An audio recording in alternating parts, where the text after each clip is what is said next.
So Andrew, can you tell me a little bit about you? I'm a play worker. A play worker is a person who works with children's play, usually informally outside of schools, social projects, weekend projects, holiday projects, but also someone who advocates the rights for children to play. The profession is probably 50, 60 years old in its formation, 30 in terms of legislation and professional recognition in the UK. In Brazil they don't really have that yet, although the play process is being recognized in pedagogical courses. My graduation is in recreation studies, partly because there wasn't a qualification in play work, so it was within recreation that I studied play. Today you can have a doctorate in play work. There are many courses around the world that are offering graduation. Here in Brazil, I had a new skill. I spoke English, and everybody wants to learn English. And because I was a man with experience working with children, it was easy to get a job in the schools. Now it's harder because you need a teaching qualification. But I worked in bilingual schools and international schools until I got really tired of that, I think, because I wasn't able to practice the play work that I wanted. But I kept the English side of things going because I wanted to work with children in play and in English. And that's because you learn English a lot quicker when it's relevant to you. How can we, students of letras, help play work grow in Brazil or in the world? I think play work will come from increasing legislation and the awareness at various levels, especially the public sector, of the importance of play in the development of the child. The importance of the development of the child that doesn't just associate with academia, school. The child is a holistic thing, and the child as a citizen, I think, is where we reach that. And that means understanding the child within their environment and the holistic approach. That requires a practical understanding and allowing the child and understanding the child in that environment. So I think in that sense I would like to see more awareness of different cultures and how they perceive child development, and that includes play. And that's because science has shown that if a child doesn't play, then their brain doesn't develop properly.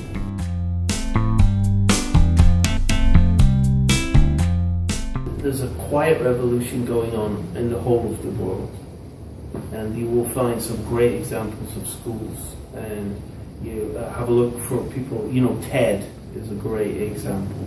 They have subtitles, so English is their predominant language, but they encourage subtitles.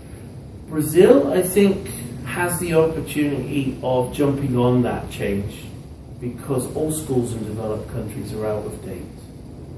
They're killing imagination and creativity, and that was demonstrated in 2008.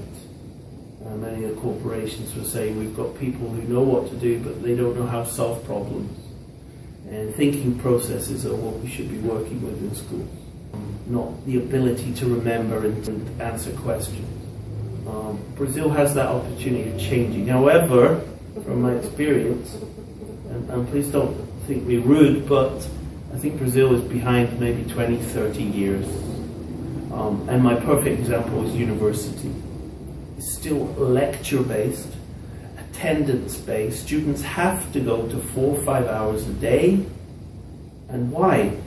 That's not giving responsibility to the learner. It should be a concentrated lecture of maybe 2 hours per course, followed by maybe 4 or 5, 6 hours of self-study. And that empowers the student. If you're not giving the student responsibility as the learner, how can they then take that to school? And the other thing I would do is I would stop concentrating on high school with the investment. Kindergarten and primary level children's, alpha, beta, sal, those are the people that need to be getting paid the better salaries. That's where the best teachers should be. And at least some sort of equality of pay, because kindergarten teachers are being paid the least. So you're detracting, you're not attracting the best teachers. And that's the key stage, the foundation stage. And if you think about English, for example, that's when you learn a language. Look at bilingual children, like my children. It's different, but it's so similar at this stage because they are pre-literate. So everything is auditory. It's all about listening and speaking. And that's the confidence, that's the basic pronunciation, and it's the foundation. Because they're going to be learning English all the way through school. So they should have that confidence at the earliest stage, and that's where the best teachers should be.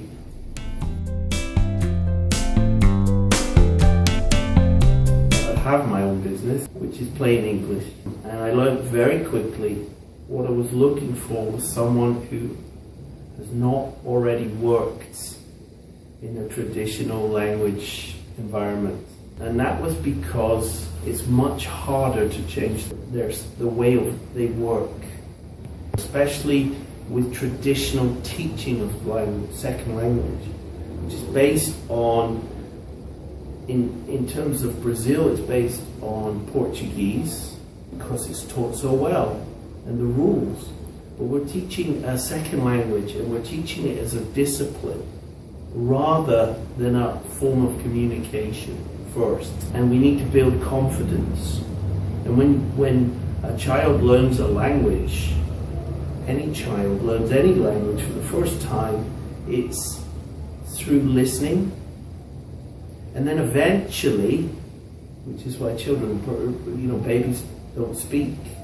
So eventually they begin to explore speaking. But of course we don't recognize that when we teach a second language. We use a book, we use reading and writing as the source for learning. And I think that's somewhere where I'd like to see students being allowed to understand that process, so that when they do work with younger children, that is recognized.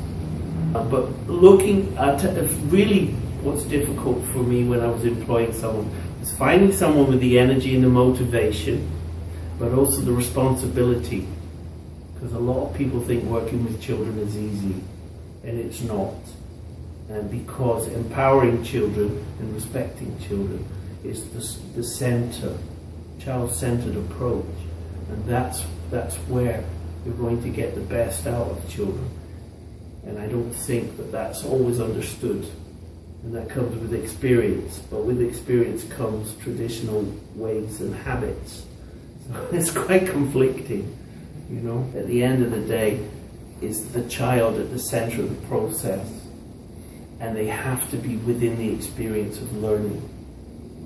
And the more that we apply theory to the process of teaching, then the less we will achieve in the practical application of making the child the learner.